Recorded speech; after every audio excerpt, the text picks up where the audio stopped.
Alright guys, we are back into this as it has been a little bit of a break. Apologize for that, but we are into the action as we are going to be having the side of Evoks continue on into the bracket. This time they're going to be taking up against the side of Flare.Esports, and I should be joined once again by Scribe. How you doing?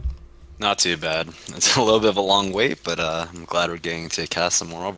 Yeah, unfortunately sometimes that's how it goes. We were trying to bounce around and sadly it's almost like casters are human beings and we do need a slight break in between games to refill our water and to stretch and all that kind of stuff. But it looks like we are going to be getting into this match here in just a moment. Let me go ahead and let the teams know that we are ready here. But it looks like according to Vainless, we're going to go in Lijiang Tower first, then King's Row, and then Hollywood is going to be the last map that we'll be going on to. So pretty standard map pool, really. I mean, honestly, if I had to say, what are the three maps that if you are going to watch an Overwatch tournament, what are the three maps that you would see? Lijiang Tower, Kings Row, and Hollywood, I think would be pretty safe betting odds to say that you would see those by the end of a day in an event.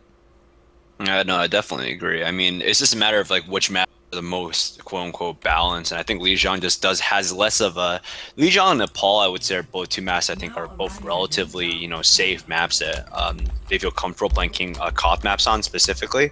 So we'll probably see more of that. But I like Lijiang a lot more. I just think that their overall setup is just so fun to play, and I don't think there's any bad map in the three. Yeah, I definitely agree with that, and I also think it comes down to that balance is definitely a big factor, but I think comfort is a really big one as well. A lot of teams at this point have played so many matches on King's Row and Lijiang Tower. Even they're bringing up on the E-League during their over talk is that a lot of teams just don't practice some of the other maps right now. I mean, you don't really practice Hanamura, you don't really practice Anubis because you have to have the other team that you're scrimming against also want to practice it. But we'll go ahead and get the introductions done really quick here so we can get into the action. We're going to have Fate Wheel going to be picking up a Zarya over here. We're going to have Peak on a Genji. Zen going to be over here on a Tracer. We have Arc on the Zenyatta. We have Capsup going to be picking up the Lucio. And last but not least, there's going to be a Winston for Rex. Yeah, on the other side we have Vainless on Pharah, Relay on Winston, Evoke on Zarya, Machar on Lucio, Nesh on the Genji, and Alongus on Tracer. So we'll see what they're going to end up doing here. It looks like a mirror comps pretty much.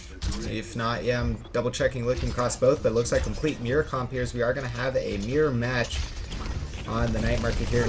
We are on Longust's camera right now as he's chasing out on that Winston, trying to get the damage done. Does find the Zenyatta, and that's exactly what you want to do. Now going to be looking over onto that Zarya, and this is exactly what we were talking about earlier. This is the power of a flanking hero, just creating so much havoc, getting in that back line, dealing with those supports. Vainless is going to be able to get himself a kill as he ends up taking out Rex, and once Zenyatta is set up on that point, team can go ahead and support him, set him up, protect him, and then they can go ahead and get control of the point, and that will be Evoks taking the first set of the point. They are going to be running both teams a double assassin or double flanking DPS composition.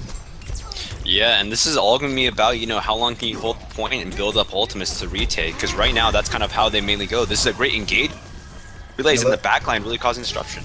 It looks like actually Rex might be able to do quite a bit here as he did section off the Genji, forcing Nesh far away. Now it looks like Nesh will be able to get back after getting a health pack.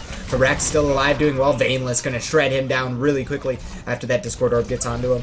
Now it looks like Nesh is still alive, 50 HP, fighting it out. Vainless, we should just be sitting on Vainless right now. We're going over to this guy. I talked earlier today about how I love to talk about Kusta and Fnatic being a Zenyatta that you see light up the kill feed. Well, Vainless, 3K right there from the support player.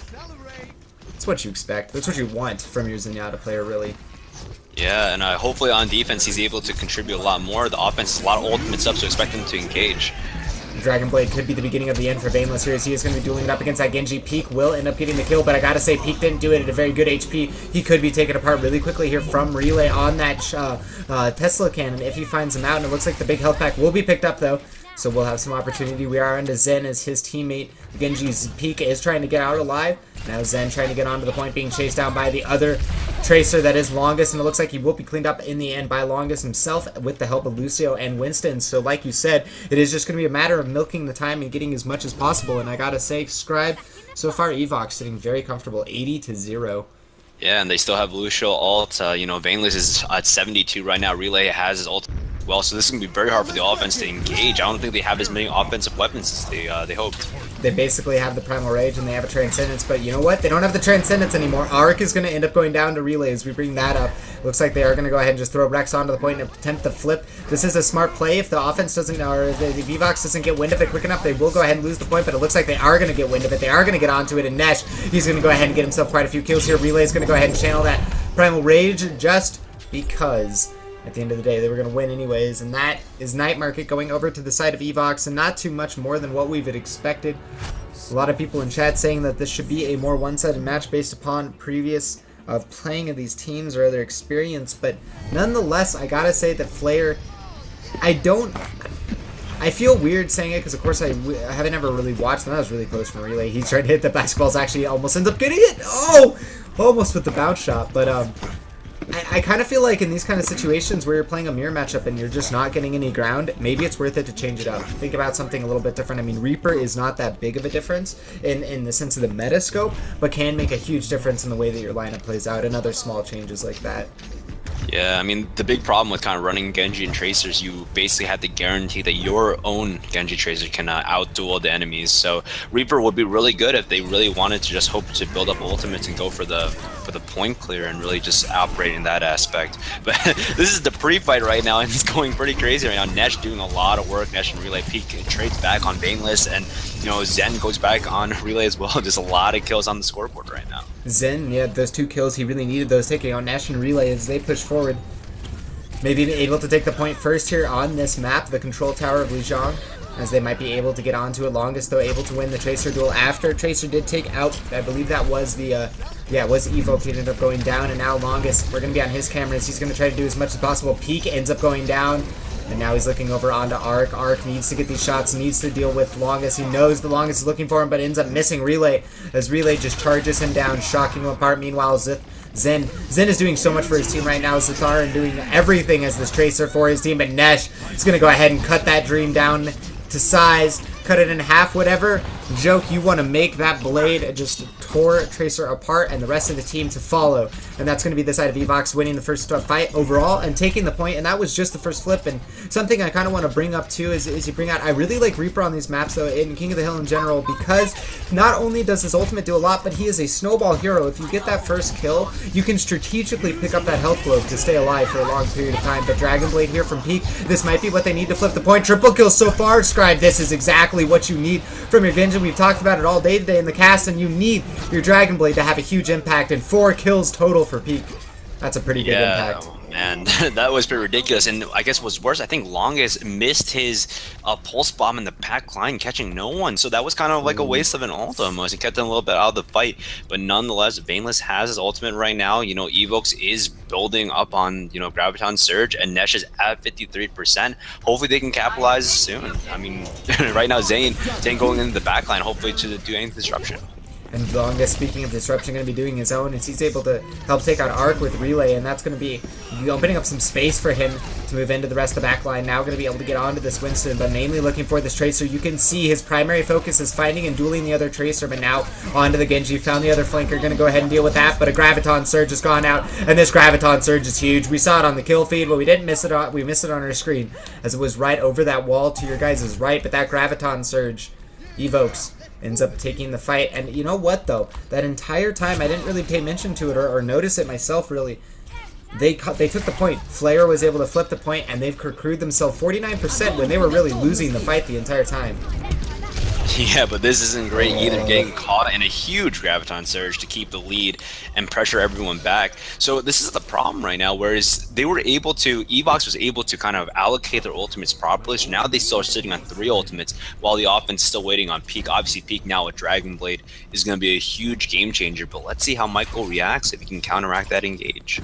And at the same time, you have to also bring up Nesh with his Dragon Blade. You can just go ahead and counter Dragon Blade the other Genji. Whichever blade ends up winning the duel can make a huge difference, but Archer goes down, Sin goes down, and already the Genji of Nesh is doing a lot more. Peak ends up going down to him in the end, if not to punctuate the point. The one Genji had a bigger impact than the other, and now Caps up. He's going to be on the run. He might end up living, getting staggered at this point would be absolutely catastrophic.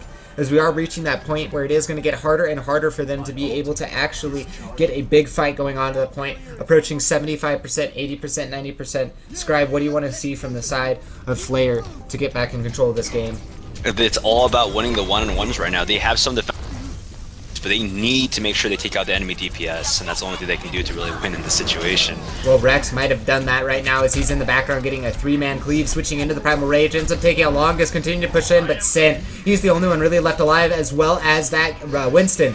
As we were bringing up the kills being taken, it didn't even talk about the situation that was going on outside of that as members were falling left and right for Flare, and now Nesh is going to take out Sin, and Nesh has been doing so much for his team on this Genji. His Genji has been absolutely amazing so far, but that's not the end. It's not over yet as Flare pushes back onto the point. Transcendence is available as Arc is going to go ahead and use that, and his team is behind him. His team is together. Nesh with that Dragon Blade trying to change everything around and trying to go ahead and put them in the grave, but they don't want to go down so easily. Never say die as they continue to fight it out. Fates going up against the Winston, as well as his teammate Rex helping that out as he's cleaving away multiple targets from that, but Peak going to get himself a double kill with that Dragon Blade, and it looks like, no, they weren't on the point. Evoks doing a great job maintaining control of the point, and oh, okay. Oh man, that's got to be rough where you are just about to turn the fight, but because you're not on the point, obviously as overtime lasts for longer, the time starts ticking down a lot quicker, and they were punished by that. But that was ridiculous from Nesh. Nesh was just alive for the longest time, and that's exactly what you want as a Genji. Sure, he pops ult, and once that, once he's done with his ultimate, sheathes the Dragon Blade, is able to stay alive for such a long time, and because of that, your other team has to kind of keep, the Flares has to keep their eyes out on Nesh, so they're just very split focused. But that was a very good engage, and that's very exactly what I want to see from Flares. Take out the enemy DPS and make sure that you give your own Genji, your own Tracer, opportunities to win the fights. I can completely agree with that. If you have you have to. I mean, it's the nature of running a mirror composition of this type. Well, we'll see here. Peak did get something done the last map. They didn't get Goose Egg. They did get 50%, so they have given themselves some opportunity. Zen going to be able to take out Vainless here. So 1-for-1 trade to start it off as Peak ends up taking out Evoke after Longest gets himself a kill with Mitcher. And now Longest in this kill feed going 1 by 1. Now 3 total on the side of Evoks as they're just going to continue to clean up the remaining members. Zen is going to be short for this world. And something I kind of wanted to bring up though is that Jason Kaplan brought up the idea that sometimes running double assassin with a Zarya and Winston can be bad because you do want to bubble that Winston when you jump in, but the better teams do tend to run it a lot and run it effectively. When we will have a lot of downtime in a second, I want to prompt that question to you. As Longest is in a really good flank right now. I don't know if they're all ready for this Zen though. That's exactly how you need to deal with these flanks sometimes, is just push forward and get the kills and then turn around with everyone who's behind you, but it looks like it's not going to matter. Nesh gets another one. Longest is going to take out Rex, and Zen doing everything it can. We're on his camera. You can see they haven't been able to deal with him the side of Evoks, but it just hasn't been enough. Evoks, maybe they're losing enough members for the flip to potentially happen here, but there's going to be the Winston coming in, and that's going to make it that much harder. Pulse Bomb ends up cleaning up Tracer. So I posed that question to you, Scribe. What do you think about the assassin versus assassin compositions or metas, and do you think that it really works out well with Zarya having 3 targets that she would like to bubble? Well, it's mainly about your engage and how you guys move together. Because the big thing about Winston is you don't need to bubble him during the initial push. And a great Graviton Surge. I'm going to answer that question a little later. Oh man, yeah. Man. You put it right. That was just a great Graviton Surge. Really nothing else to say. Zen ends up flying off the cliff purposefully because there's nothing to fight there. But yeah, absolutely beautiful. Yeah, so back to the point I was just making is that I think it's fine not having to bubble the Winston, because your main goal when jumping in as Winston is to cut off your enemy backline from him, mainly putting the position. You can throw down your shield and just buy some time. So I think it's better for Zarya to look to bubble one of the assassins. Oh man. Oh, they end up knocking off Arc, and this Primal Rage could end up doing more. Peak does end up taking out Nesh though, winning the Genji versus Genji duel, and that's what you had mentioned earlier. Critical that they need to win those 1v1s, and there's going to be the Graviton Surge going out as maybe they could capitalize off the back of this Zen with 1, Rex with another, make it 2 for Zen. Peak going to chime in on the 4th and maybe the 5th hero as Longest ends up going down, and maybe, just maybe, Flare has bought themselves another life. But the ultimates, it's something we keep bringing up, Scribe, and it's something you have to pay mention to. Ultimate resource, and right now there is no resources available for the side of Flare holding off Evoks. Well, it's coming up soon. Arc needs to hit that, hit that 100% mark, and they also need to build up enough ultimate on Caps to maintain this point. Because right now on the offense, Nesh has ultimate, and the Walkinies just blew up Arc also. That's the worst possible thing that could happen to them. 69 or 99%, literally, worst as possible. Could not frame that any other way. Longest is going to be getting into the background, doing as the damage that he's been doing, and if it continues the way that it has been, it's not going to be good for the side of Flare, as that kill feed demonstrates everything that we are getting at. And right now, Evoks is looking very strong right now. And honestly, I do feel like there is a life and there is an opportunity available here for Flare, but they have to get it going right now. Transcendence was used by Arc, but did not getting enough out of it in this kill feed. Well, this kill feed pretty much paints the rest of the story, as Rex is going to be the only one on the point. He's going to have to back off, and now Fate's trying to bounce himself there as quickly as possible. Almost getting knocked there by the Winston, but that will be the first map going over to the side of Evoks. And the chat was definitely saying that on paper Evoks is the better team, and it's definitely looking that way, but it is a King of the Hill map, and the next two are going to be hybrids, so maybe, just maybe, Flare has a better strategies laid out, better coordination, team play when it comes to this payloads. But Scribe, that was definitely a Nesh show, as well as, honestly, more of a Longest show in a lot of ways. Like, Longest and Relay were doing so much that match. Yeah, and that's kind of like, the core of this composition. When you run Assassins and run, Winston into this King of the Hill comp, basically what you're looking for is to dive into their backline, cut them off, and really force havoc on the rest of the thing. Because the big part about Koth is that, at its core, Koth is a very coordinated kind of like map style where you have to engage, you have to know exactly what to react to. Having, Assassins in the back line and being able to throw Winston right in the middle and disrupt so much of the coordination behind a team throws you for a really bad disadvantage. If you can't coordinate with your backline, protecting your Zenyatta, and coordinate with your front line going in and engaging, you're at a very big loss. I think Zarya is just so key to this composition, because a lot of people talk about Zarya, bubbling your offense, but another key part is that if you're playing against Assassins, Zarya needs to be able to instantaneously bubble your supports as well, and that's kind of a big core part a lot of teams aren't really considering. That's why a lot of teams run Zarya on some of these offenses. Some of these defensive kind of setups is because an enemy Genji is going to be going for your Zenyatta or your Lucio, and if you can bubble and buy them enough time to kite away the damage, I think you're in a great situation. I have to echo that, along with the idea that before the buff to Zenyatta, a lot of the discussion in the OW Discord, as well as other avenues of discussion, it was talked a lot about. Zarya is the protector of Zenyatta. If you're going to run Zenyatta, you need the Zarya to bubble him because he's so squishy, and I don't think strictly that is changing. It may, of course, Zenyatta being better, it only becomes more important in some respects. He's more survivable, so you can make some arguments that it isn't. But I think that the more impact he has in the meta, the more important the play, the bubble, it matters. And I just really, really have to agree with you. Zarya, like, it's kind of that, like, and I beat the dead horse. I go back to Dota. For a long time, supports were under-recognized as their impact in the game. You had to have a good support to be able to win the other game. Here in Overwatch, if you don't have a good Zarya, it is so impactful, and it is so hard for you to see at the beginning when you start getting into the game, because those bubbles stop CC. That's a very small thing. It stops 200 damage. That's a very small thing. But if you add up a top-level Zarya's play over a course of a game, the impact, the amount of combo breaking that she can do is absolutely amazing, as well as setting up her team just to perform well with the Graviton Surge. Yeah, and I agree, and that's one of the most game-changing ultimates, which is a little surprising, because on defense right now, Flares isn't running a Zarya, and I really want to know how they potential. I mean, it is.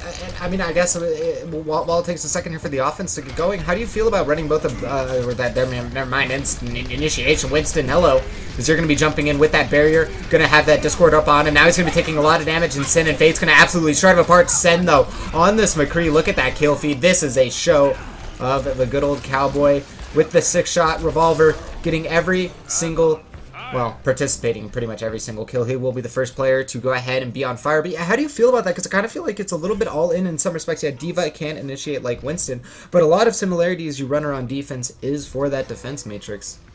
Yeah, and that's exactly what was so good about that first engage. If you're not expecting a D.Va, you get all your initial damage mitigated, and that's exactly how they're trying to play. They're trying to kite back the damage, and Relay goes in trying to disrupt a lot of the back line, and hopefully, he takes down Arc, which is a huge bonus here. Fates is going to be pretty low, but does have that self-destruct, so if he can get it into a good position, he's going to go ahead and bounce it off the wall. I really like that play. It's going to end up falling, gets a kill onto Relay. I don't think he was quite expecting that as it crested the wall. Now it's going to be pushing in the background. Is this a D.Va pushing forward? Fates going to help clean up Longest, and Nesh does get to kill onto Rex, but so far, this has definitely been a decent defense as they have bought up themselves about 2 minutes. The point will be getting pretty close to capture, though, as Nesh pushes forward, does have that health globe on the ground. Second one, his Fates ends up going down, and he's getting some decent shots, misses those, but the Transcendence from the defense might buy them that opportunity to go ahead and actually take this fight. You see Peak fighting it out, Graviton Surge, though, that's going to basically end their struggle, as they're going to be put down into the grave, and now they're going to have a long spawn, and that's another thing to note. 2 members of the defense are going to be long spawned, and at this point, the 3 members that are in the streets are going to be really in a bad spot. Fates gets charged, gets pinned to the wall, now going to be busted out of the mech, and can they kill her? No. Just going to go ahead and let her live, and of course that is, we brought that up earlier today, but you do want to sometimes just let that D.Va survive, because you know what? It takes her forever sometimes to get back into that mech relative to just respawning in it. Yeah, so some side points you actually saw, if you were kind of like, you looking at kind of like Fates like I was, man, Fates was able to mitigate so much of Nish's Death Blossom, and that's kind of why you run D.Va on occasion, just being able to do that. But right now, they need to watch out for the big flank. We've seen this before, but Peak getting right there. No one knows he's here. If he jumps down and he's able to get a great couple of damage, great ultimate, this could be game-changing. That Death Blossom, though, that's going to make a huge impact as Nesh ends up getting out one, but helps with the second one. Now going to push forward, taking out Arc, and that's the support line cleaned up. This Reaper duel is very important here, as Nesh winning it would basically secure this next point for his team, or give them the momentum to make it that much easier. Nesh still alive, though, with that Death Blossom. Peak on the run, and we are now just watching Peak versus Longest, but Peak gets into the background, does eat 1 orb and a Discord. Nesh. Oh, this is just so much tension right here between these 2 Reapers, but it looks like Peak will get found out in a bad spot, and that's going to make the defensive hold that much harder here in a flashbang as Rex, everything's falling apart right now in an instant, in a moment, as not only the flashbang, the earth shatter, the kill, it started with Peak, it ends with his team, and that's going to be the second point. Yeah, that was the hardest part about that, was when Peak basically was completely countered by Vaneless's Transcendence, and he did no damage on the Death Blossom, meaning one of their big offensive kind of ultimates basically gets mitigated and at almost no cost to the current Escort team. So there's going to be a big problem right now, because they have to wait for all their ultimates to be able to build up. Hopefully Fate Wheel can land a great D.Va all here, but he needs to, I don't know why Peak's on May at all. It's just confusing. Yeah, it's a little bit soon to be switching over to that, but that's going to be Rex going to end up going down here to Longest, as did go down to that Deadeye. It doesn't matter if you're May or any other hero, but unfortunate nonetheless going down in that situation. There's going to be a nerf this. This might end up being a fair bit, as it does end up taking out Nesh, giving them a little bit of an opportunity, but Longest with the clutch flashbang, and Peak ends up getting a kill onto the McCree, and that was some really good icicle shooting there from Peak. Switched to him at the end, and I definitely got to say, I mean, I've been playing Confession, been playing a fair bit of May in my ranked play lately, because there are definitely a few maps where I feel beginning of King's Row, this map, beginning of Hollywood, is something I'm experimenting with, and 2 CPs. There can be some impact for May, but we'll see what Peak can get done here. I don't think May is that good here. It's still pretty wide open of an arena for the fights to be happening. Yeah, but it's all about the game-changing ultimate. Nesh, what is Nesh doing? Nesh jumped in solo and wasn't able to accomplish anything right now. And great Transcendence, but you know, that doesn't really do much. The engage from the defense right now, trying to take advantage of the fact there's not a lot of defensive ultimates. Really, obviously gets a great Earth Shatter, but I don't know if this is enough to keep up that ice wall from Peak ends up stopping the Deadeye from the Longest. He pulled the trigger, not a single kill. Peak ends up taking him out to punctuate that point, and you know, I really agree with you. I disagree with the May, but right now I'm being shut up as it looks like Peak is doing quite a bit getting quite a bit done with this for his team. And at the same time, I don't think Evoks was expecting it at all. And right now, oh man, I mean, obviously I don't think it's the May, but I do think at the same time it is contributing. But I feel like maybe that was Nesh's bad. I agree with you there. Maybe that the Nesh could have waited for the secondary initiation to help him out. Yeah, no, I agree here, and luckily, you know, they're thinking about it again, trying to get Nesh into that position where he can flank, but he doesn't have ult this time, gets immediately pushed off, and wow, that is unlucky. Fate's Wheel basically stalls that push for another few seconds until Nesh can revive. Man, great May walls here, cutting off the retreat, knowing that, hey, they know we're going to engage, and, you know, they're going to be backing up, so put a wall right in their way, and all of a sudden you force off their DPS and isolate in that aspect, and Peak still hasn't burned his ult yet. That's a huge game changer if they know the offense is going to engage, and I really want to see how they react to this, because, you know, Mitch R is saying, hey, I have my ultimate right now, let's go for an engage, but if Peak can land that great, AoE slow on everyone. Maybe that stops the push, and maybe that's the game changer. Like you said, great ice walls too. If you can land continued ice walls like it has been, I mean that's the thing, and I mean this is a potential point of discussion. Two parts of it is, of course, Mei is a completely different hero than what we see out of a lot of the picks right now. But we'll go ahead and see what this Graviton Surge does, and the Deadeye. It actually ends up getting nothing this time. The Reinhardt going to be staying in the. Graviton Surge preventing all that damage, and Zen with the double kill on his Deadeye. Fate's going to get another one, and now Peak continuing to push forward. Caps as well, and that's going to be a complete cleanup. And you know what? Mitchar used his ult, Evoke used his ult, everyone but Vainless, who had an ultimate, ended up using it, and right now they're holding. And what I want to bring this to, Scribe, is there's kind of like 2 points to talk about. One, Mei is completely different than a lot of the heroes we see in the meta. We want to be seeing high impact offensive heroes, but Mei is a map manipulating hero that can change the breakdown of fights. And the second thing is, this is not them playing the meta. This is them playing what they feel comfortable, and it is working. Yeah, and a big part, honestly, we haven't pointed out, but Fate's wheel on the Diva, nerf this has been so game-changing, and what a great ultimate. Stops the immediate push, buys them a little more time, and really forces the Transcendence out, and the great Earth Shatter, but let's see if Relay can get any big kills here. Nesh going to take out Zen, caps up onto Relay, so 2 kills so far, as they end up taking out 4 now, as the defense seems to be crumbling. A team kill will go ahead and be initiated here. As we hear the horn going off, I don't think there's going to be enough time. They need to already be on Tracers. They need to go, go, go. There is no time to wait. It's going to be capped. 7:21 is going to be the time on the clock. Oh man. But at the same time, I mean, yeah, I gotta agree with you, Peak. But that was so close, Scribe, to being a horrible situation for the side of Flare. I mean, they lost the first point in a minute and a half, but then they lost the second point pretty much right after. It wasn't until Peak switched the Mei that they really got themselves time back. Yeah, and a lot of that has to do with, and this is something I think I'm going to give more credit to, but Fate's wheel with the Diva, so many game-changing nerf this, where basically, he knows they're going to engage, and not only forces them to back up, but the moment that the mech is about to explode, you have to back up. You can't engage anymore, and he took advantage of the fact a lot of the offense was very strict on, pushing forward and trying to capitalize on that, and being able to reset some of those fights and forcing teams back was just ridiculously game-changing. But Peak with the key Mei walls, that's kind of what you hope, and that's kind of what a lot of teams want to see in their Meis is, hey, if you have a champion that can alter terrain and basically force you, stop engages right at the start of the fight and, try to reset it in a way that's favoring your team at the end of the day, that's great. That's what you want. But man, if only they held the first point a little longer, this time to beat, I still think they need to see how much they execute on offense, but that time is very beatable if they're able to roll the first 2 points. And I don't know if Evoks is going to bring out the Mei to similar effect, but hopefully we can see something else. Well, and something I'd like to point out is they brought it out on the last point, and the recent analysis video I did on Mei, I really was on the idea that point A, King's Row, Mei is very strong. I mean, there's so many subsection chokes that you don't even think about because of the way that the statue in the center of after the choke point creates multiple chokes as you move along. So I mean, it just makes Mei better. So I really have to ask, and I mean, I almost posed the question in some ways to Flare, why not Mei on point A if it worked out that well on the last point? But their offense, no Mei here, of course. Not something, in fact, the only team that I've seen Mei run on, or offense on Mei, has been LG recently running a Widow Mei in one of their events, but it is going to be Sen taking out Mitchar. It's going to be the first kill of the game.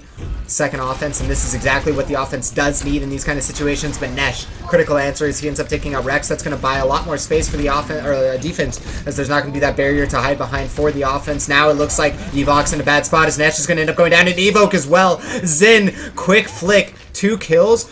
And that's going to be the take of the first point in 45 seconds. And Evoks, what is happening right now? Ooh, this isn't good. They needed to win that first point very quick, and this is exactly what they did. Unfortunately, Peak gets taken out, which is fine because all they're doing right now is buying space for their team to move the payload. But great engage. Basically, on defense, Evoks was very split. I think they were trying to go for a very slow kite, but for some reason, they just let Rex in the backline survive for just so long and not get punished for that. And that's kind of what happened at the end of the day. Relay was just so separated from the rest of the team. maybe they're able to get a really good hold here, but right now they're waiting on longest for his ultimate, and Pete goes in on the Dragon Blade, hopefully looking to clean up the backline. Right as the initiation comes out from the offense, it might end up going poorly, as yes, he ends up getting cleaned up in the background. The offensive or the aggressive initiation from the defense worked out very well. Evoks able to capitalize on that, and right as he pulled out that Dragon Blade, there was a flashbang as well as a push in with that sound barrier, or with the I believe it was the sound barrier, but they ended, or no, Relay ended up using the Earth Shatter in the middle of that fight. But still, that was just exactly what you want to be seeing from the side of the defense: aggressive fights to buy time, to buy space, and then being able to win those fights enough to reset up. Yeah, I'm very interested in see how Fates uses his D.Va as an offensive tool to really force this. Hopefully he mechs it out. Oh my god, pushes them off. Maybe it's a little too far, but wow, that could have been really good if he kept the mech around his team to kind of protect it. But as you can see right now, they're easily pushing off the defense right now. They're caging them in, forcing them to make bad decisions. Rex is about to take out Michael. Mitch R just somehow, for some reason, I guess like double two-man ultimates trying to cover them, but that's just not enough. You need that full team ult. I heard Nesh go for the Death Blossom, and it looks like it's not going to end up working at all. He's at 38%, and Scribe, I kind of got to disagree a little bit there on that one last fight. I do think it was actually it could have been a lot better. I completely agree with you. It went too far, but the D.Va ult there ended up, he ran it into the McCree, so McCree's Deadeye hit the self-destructing mech. It was a moment of brilliance there, I feel like, from Fates, as you've been definitely touting up his D.Va play, and that was some very high-level plays. It looks like Capsup is going to be able to take out Nesh, and Zen with this ultimate could be making a huge play, as the defense does have that Transcendence going out, but Transcendence does nothing against Deadeye. Zen with a double kill, make it a triple kill. No, Peak Arc going to go ahead and take that, but they will cap the point. He's going to go ahead and find himself a Zenyatta 2 around the corner. Arc going to be able to take that kill, but yeah, I agree with you that the ult went too far, but that was... Using a self-destructing D.Va ult to block an ability is just such a high-level play to come out of a D.Va player. Yeah, no, I agree. I think I honestly missed the fact that it blocked everything, because I was thinking, wow, like that would have been better closer, but obviously if he's able to do that, mitigates a lot of damage, and now the offense is in a very good situation. The defense is still waiting on an ult. Only one Mitch R is 65%. I don't think it's enough to keep them alive here. No, I kind of feel for them, and never mind, actually, maybe this is enough. You don't need ultimates if you can win the better initiations and play it out better as a team.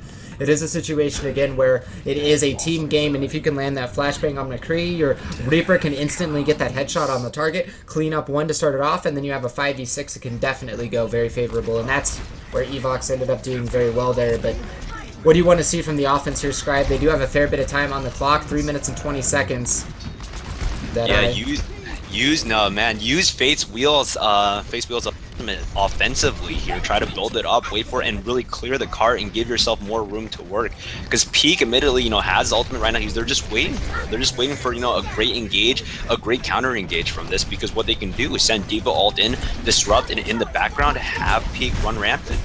So 4% away from that. They are getting very close to it. They are very close to it, as well as an Earth Shatter. There's also going to be a Deadeye going out as Longest ends up getting nothing with that. Peak ends up taking him out nonetheless, and there's going to be a Transcendence coming out from the defense as they want to try to, or offense, as they want to try to hold this. Now the defensive Transcendence goes out as there is going to be a self-destruct. Will it get any damage? Doesn't look like it ends up getting any kills, but Nash with the Death Blossom is going to end up getting one for himself. Mitra onto Peak, and this is not looking good at all for the offense as they're losing member by member. The last 3 remaining are going to be back here retreating to the spawn, but Zen did save his ultimate. Rex did save his, but again, the defense holds, and Evoks stand strong. Remaining time, 2 minutes and 20 seconds.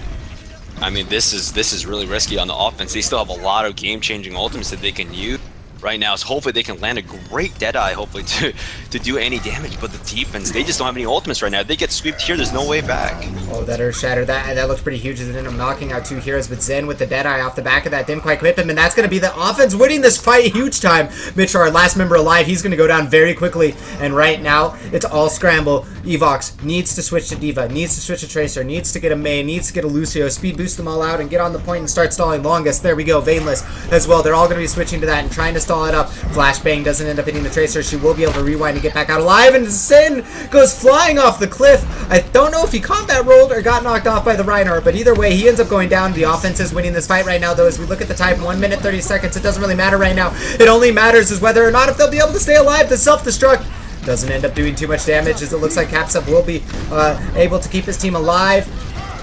Not enough from that self-destruct to get the defense completely off the point, but there's going to be the Diva from Nesh as he's going to try to get the damage done. Longest on that Mei will be able to get the stall going with the ice block and the ice wall. There's going to be the block as the fight continues on. We're overhead, guys, so we can see everything that's going on. Ice wall just to the side of it so he can contest. They have to run around the wall to commit to that. Now he should be able to get up the ice block, but it's not going to happen. An Earth Shatter from Relay, but it's not enough.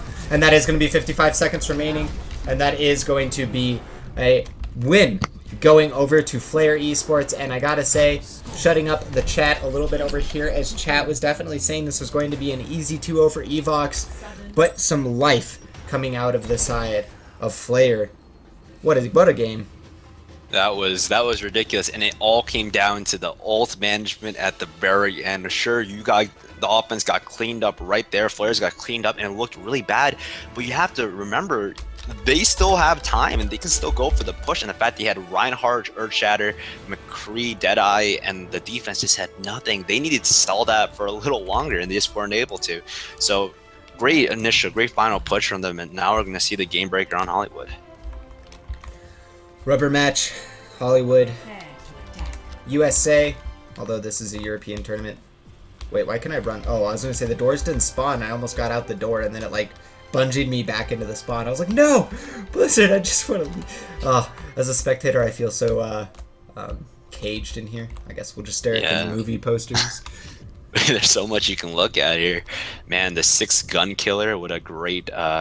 they came from beyond the moon. All these great moves. The concession prices. I believe it was. I was watching the ESL Atlantic. I don't know. It was an earlier cast from Jason and D-Man, but they pointed out that the sodas are all the same price, but the water costs more. Oh, never mind. They changed it. They changed. Oh no, never mind. They didn't change it. It's large. Yeah, 600. Yeah, okay. It's still 600. It used to be. Man. I swear, it used to be 100, 100, 100, 100, 600. It's just a good old joke towards Americans loving their soda more than they probably should. But this map, it's... We were talking about it earlier. It's very diverse in a lot of ways compared to King's Row, if you want to look at a direct comparison. But I think another big comparison as well is that this map tends to be... a little bit more offensively favored out of the gates. Like, I feel like the defense has a lot more to work with on King's Row because you have that pocket that you like, if you control Hotel, you control a pocket that you can siege onto the point from and prevent the offense from taking it. Whereas on Hollywood, there's the far left flank, there's the far right flank behind double doors, there's the platform set up. Seems like there's more options for the offense here on Hollywood.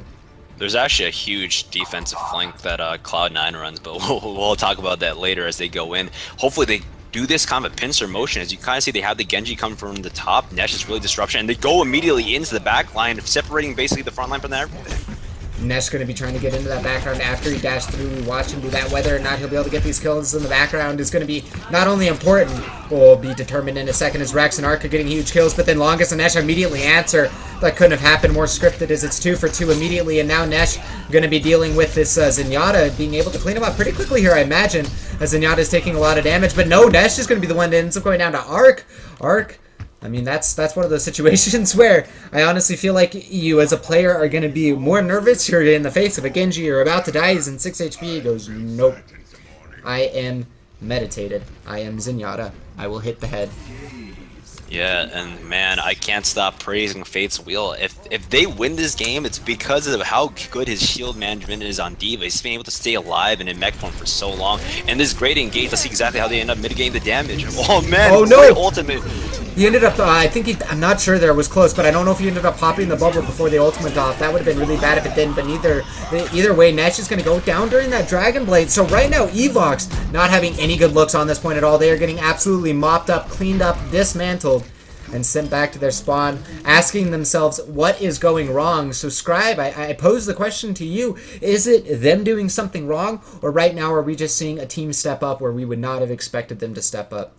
It's a little bit of both, and honestly, I just don't think they're used to dealing with the D.Va. I mean, sure, that ultimate was a little mitigated by the shield, but the big point, what it was supposed to do was offer some control. It forced the offense off, and now they're trying to go in again, jumping underneath there. Great Graviton search, but I don't know how much damage they can get on this. 4-man cleave from Relay. He's going to go ahead and get a triple kill off of it. Longest as well. The only player left alive is going to be Peak, who is in a very, very quick escape from that situation, though 2 minutes was stalled up on the clock, so it is worth noting that nonetheless they did get a decent amount out of it themselves as the defense. I tend to try to think of it as if you can get two minutes out of every single point, you're at 6 minutes, and that's a decent time for you to also beat on your offense. But Nesh going to be able to take out Arc, decapitating him with that dash, and now Peak under the same threat as Longest ends up taking out Sen as they push forward the offense, looking for more Evoks on a conquest of glory, on a conquest to win this match. Again, this is the deciding map, this is the rubber map, this is the last map of this match. And the winner of this will decide it. No ifs, ands, and buts. And since we have gotten past the first point, there's literally no risk of a tie. So it will come down to the pushing of this payload. Yeah, and obviously, man, they had the great ultimate initially. Oh, man. Did you that Earth Shatter happened right as he was dashing in with that Dragon Blade and the Sound Barrier. Absolutely amazing coming out of Rex. That couldn't have been any better asked from your Reinhardt player. I just don't know. I am in disbelief. That was a situation where I feel like most players would have just not... I mean, I expect to see that out of your Mace Rars, out of your Skipjacks, out of your best Reinhardts in the world, but Rex, he hits an Earth Shatter as the Genji is sound barriered and dashing in after he uses Dragon Blade, and Zen picks off Nesh's head as he barely crests the top of that building. Right now, Scribe, this team is ascending to a new level of play that honestly, based on what people are saying in the chat and have scrimmed this team before, they have not played to this level. Yeah, and I mean, they might rise to the challenge, and they're in a great position right now. A lot of ultimates. I want to see Fate's Wheel with owning ultimate, and this is the big problem, is that the offense wants to engage, but they have to realize D.Va is so good at kiting this, so good at zone control, and another great ult. Maybe Ray J, oh man, Relay needs to be able to keep that alive, but great offensive ultimate, trying to mitigate a lot of the damage. Longness can only do so much with his Deadeye. He was he's canceling it. Nice, yeah, it doesn't end up getting anything done there. That is just so awkward. Fate's Wheel, gotta hand it to Scribe. It's definitely been the MVP of this match so far. Switching over to his camera, he is doing so much work. Everything that he is doing to disrupt and gunk up these offensive members. And I mean, you said it really well earlier in another match. It really does come down to sometimes when you're running these assassin type, these flanking type heroes, if you can get on them, you can prevent, or you can get on the backline of the other team, and you can make it so those heroes don't have any reinforcements or any options to help them out, and they get cleaned up. It just snowballs so quickly for you in the fight. And this is a good adaptation from Evoks, switching Longest on the Tracer. They know they have to get into the backline and isolate that. They can't just have the McCree sitting there anymore. And they're slow pushing right now, trying to get into the gauge. They're surrounding all areas right now. That Earth Shatter luckily didn't hit too many people, but this could be a pretty game-changing fight right here. The Transcendence, and with Fate's Field going down, that MVP so far end up going down, but there is going to be a Deadeye from Sin, and he has definitely done his own big lifting this match. In fact, most of the members have done a pretty good job lifting all of the weight that is required of them to do what they need to win this map. But so far, it looks like the offense has gotten a little bit of ground, has gotten a little bit of momentum. Death Blossom is going to come out from Peak, and we caught the top of it. We weren't on his screen, but I believe that was a 5. No, it was just a 4K, but still, 4 kills, 1 button. Easy defense is probably what people would be spamming in chat or spamming in their comms right now. I pressed Q, guys. I did it. And that's going to be huge. And oh no, a little bit of a DC issue coming out from Nesh, and that's not what Evoks needs at all in this moment. Oh. And I can't, that better not be a rage quit, because I think I would have rage quit in that scenario. But man, this is not great, and this was their opportunity to take it as well. They have so many ultimates, and they have no defensive ultimates on the side of Flares right now, so this would have been the time to take it. But you know, Relay doing well, you know, trying to keep himself alive, and Longest luckily gets a kill, so that's one less DPS to worry about. But he needs to carry this rest of this fight on his own. Yeah, they need to get at least 2 before the fight even breaks out for the side of the defense. But Capsup already going to answer that as he gets 1 for 1. 4 on 5, it's going to be the power play. Mitchell does take out Arc, but again, Peak immediately answers, and there's going to be a self-destruct as well as the Graviton Surge could do a fair bit of damage as Fate's Wheels ends up taking out Longest. I believe that was even with the Mech Summon to punctuate the point that this was just not going well for Evoks, and they're in a very, very awkward position right now. What will Evoks do? Down a member, of course, that is the elephant in the room. And it's not something that we like to bring up or something that we like to highlight, but it is something that has to be brought up. They are going to have a much harder time to be able to do this. And maybe by a moment of fate, pun intended, or maybe by a moment of pure skill, the side of Flare has put themselves in an absolutely amazing position to try to take this match, Scribe. Oh man, this has got to be tilting. It's... Ooh, remember game 1 when this looked like just to be a pure blowout, and now it's come down to the wire. 5v6, couldn't even make it to the second checkpoint. This is gonna be rough to say the least. And all this, honestly, I just feel it's coming down to the fact that Evoks just doesn't know how to deal with the diva. It just feels like, oh man, you have distance, oh man. But either way, this is going to be so painful to do, just because it just felt like they didn't know how to deal with the fact that the defense matrix was able to cancel out a lot of the big dead eyes. You saw him do exactly what he needed to on offense, get in the face of your McCree and force him to say, hey, cancel your ultimate, force it off, and basically mitigate so much damage early on. And it looks like he DC'd, and that's GG. It's a hard way to go out, and man, Evoks. It is rough.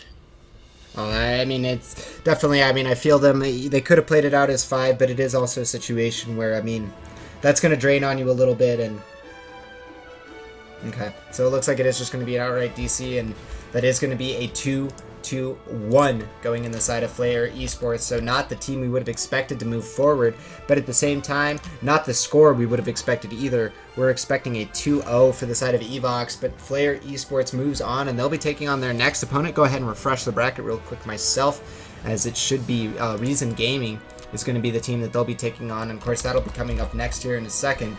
But Scribe, I mean, outside of course the DC, that being a little unfortunate, I mean, Evoks, that was definitely a very, very close series in a lot of respects, because Evoks just absolutely shredded the side of Flare on Lijiang Tower. There's no nice way to describe the way it went. I mean, if you totaled the amount of percent that Flare got, they literally had I think it was probably 96% across both points. But then they go into the next map and they barely win. Creative play on that last point. And then on this on the last map, I mean, without that DC, there was some momentum from Evoks. We could have been going the distance on that map, and again, being decided by a stopwatch.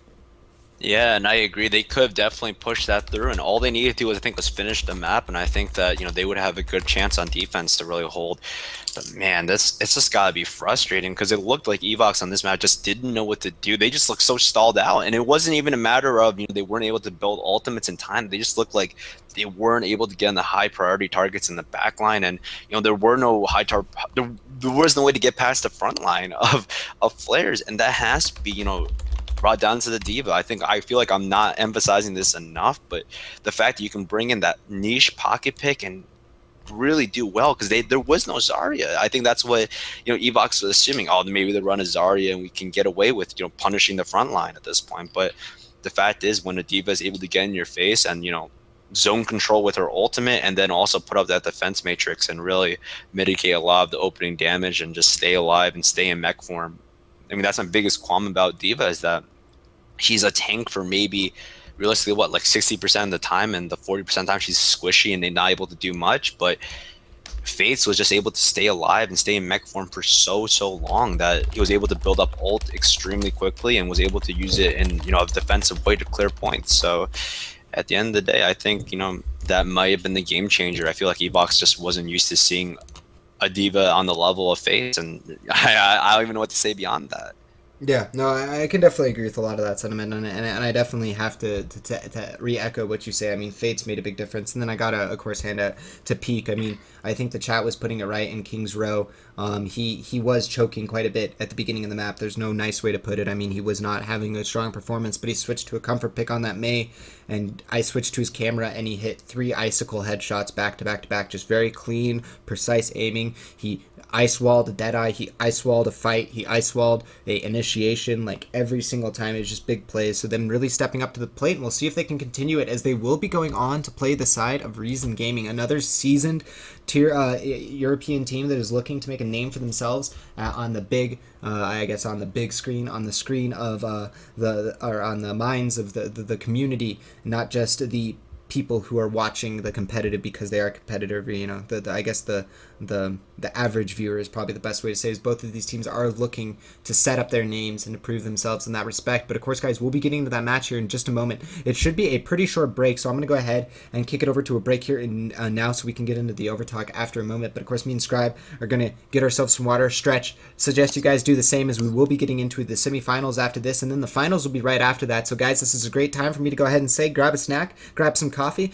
grab a soda, grab whatever you need, whatever you want, to go ahead and sit down and enjoy these Overwatch matches. is. Again, we thank you so much for stopping by and tuning in. And in addition to that, if you guys want to go ahead and help out the stream, you can help spread the word, get on social media, let people know this is the ESL Go4 EU Overwatch Cup number 11. We are in the semifinals, and the teams are playing for 150 euro. There's going to be a best of 3 up next and a best of 5 after that, so definitely get out there and let people know about it. As well, you guys can follow us on social media. If you have any thoughts or suggestions, you can let us know here, or you can follow me at RaptorZow on Twitter, or you can follow Scribe at Scribe1 with instead of an I, O-W.